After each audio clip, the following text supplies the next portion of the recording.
सविता जी लगातार घर में चल रही तैयारियां देख रही थीं। दुर्गा देवी बहू पुनीता के घर खबर कर चुकी थी। पंकज अपने साले को लेने स्टेशन जाने वाला था और पुनीता धीमे चाल से अपना सामान पैक कर रही थी। उसकी आंखों से छलक रही निराशा सविता जी का दिल कचोट रही थी। ऐसा ही तो महसूस करती थी वो भी, जब दुर्गा देवी उन्हें मायके भेजती थीं। आखिर एक बहू की भी तो कुछ ख्वाहिशें होती हैं। तभी शिखा कॉलेज से लौटी और उसे देखकर सविता जी का दिल और भी ज्यादा घबरा गया। कल को मेरी बेटी भी तो किसी की बहू बनेगी, उसे भी अगर ऐसे हालात में मायके भेजा गया तो नहीं, मैं ये अनर्थ नहीं होने दूंगी। इस बार बहू मायके नहीं जाएगी। क्या बोल रही हो सविता बहू, क्यों नहीं जाएगी पुनीता बहू अपने मायके इस बार? तुम्हें नहीं पता है कि आज ही उसे डॉक्टर ने 15 से 20 दिन का आराम बताया है, और मायके जाए बिना वो आराम कैसे कर पाएगी?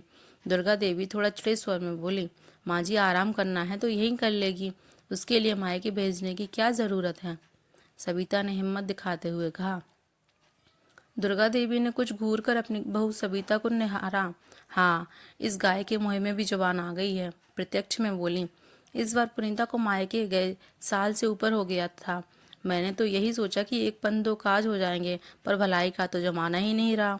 अब तुम भी बहू वाली हो गई हो, अपनी चलानी है तो चलाओ, मुझे क्या? मुझे तो पुनीता बहू की चिंता थी तो समझाने फोन कर दिया, आखिर उसकी भी तो कुछ ख्वाहिशें हैं। दुर्गा देवी ने ब्रह्मास्त्र चलाया। वही तो कहना चाहती हूँ मैं। एक बहू की, एक गृहिणी की मायके जाने को लेकर कुछ ख्वाहिशें होती हैं। अपना बचपन दोबारा जीने की, अपने कुछ पुराने जान पहचान वालों से मिलने की, वो नुक्कड़ वाली दुकान की चाट पकौड़ी खाने की, स्कूल के बाहर वाले भैया जी से एक बार फिर खरीद कर चूरन चटनी चखने की, अपनी सहेलियों से मिलने की, माँ और भाभीियों के साथ बाजार घूमने की। और इतनी बीमार हालत में मुझे पता है कि सारी ख्वाहिशें बस सपना ही बनकर रह जाती हैं। सविता जी बोलते हुए लगातार अपने आंसू पोंछती जा रही थीं। उनकी पलकों में दबी ख्वाहिशें आज बहकर बाहर जो आ रही थीं। वो पुनीता के नज़दीक जाकर उसका सिर सहलाने लगी। बेटा, बुरा मत मानना कि मैं आज तुम्हारे भाई को बेरंग वापस भेज दूंगी, पर मेरी ख्वाहिश यही है कि इस बार तुम मायके तो जाओ, पर पूरी तरह स्वस्थ होकर जाओ और अपनी सभी ख्वाहिशें पूरी कर पाओ।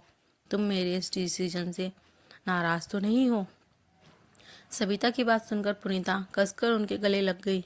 इतना तो वो समझ गई थी कि उसके जरिए सविता जी अपनी अधूरी रह गई ख्वाहिशों का दर्द बयां कर रही थी। बहुत बातें बना रही हो, जरा ये बताना कि पीलिया में पूरी तरह बेड रेस्ट बताते हैं डॉक्टर। पानी भी उबाल कर दिया जाएगा और खाना भी अलग बनेगा परहेज वाला। कौन करेगा बहू की इतनी सेवा यहाँ ससुराल में? दुर्गा देवी सच बोलने पर मजबूर हो गई, इसलिए तो वो सविता को भी बीमार पड़ते ही मायके पहुंचा देती थी। क्यों माँ जी? जब बहू घर के हर सदस्य को अपना मानकर तन और मन से सभी की सेवा कर सकती है, तो उसके बीमार पड़ने पर घर के सभी लोग मिलकर उसकी सेवा क्यों नहीं कर पाते हैं?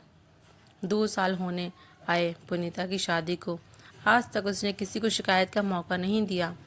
साल भर से मायके भी इसलिए नहीं जा सकी कि पहले पंकज को बुखार आ गया और फिर बाद में शिखा स्कूटी से गिरकर अपनी टांग तुड़वा कर बैठी थी। शिखा की बाथरूम तक में मदद की है पुनीता ने, तो आज शिखा अपनी भाभी की मदद करने से पीछे क्यों हटेगी भला?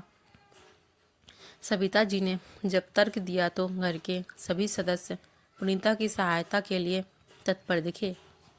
बहू के लिए कच्चे पपीते मैं लेकर आऊँगा। हर रोज़ अम्मा एक देसी दवा बनाती थी घर में पीलिया की। रोज़ दवा बनाकर बहू को निहार कर देने का काम मेरा, और फिर उस बचे पपीते की सब्जी बनाकर उसे खिलाना तुम्हारी जिम्मेदारी होगी सविता। सतीश जी अपना चश्मा ठीक करते बोले। हूँ, बढ़ाया देसी दवा बनाने वाला। कुछ गड़बड़ कर दी तो फायदे की जगह नुकसान और कर जाओगे। पपीता लाकर मुझे देना, दवा मैं अपने हाथों से बनाऊंगी।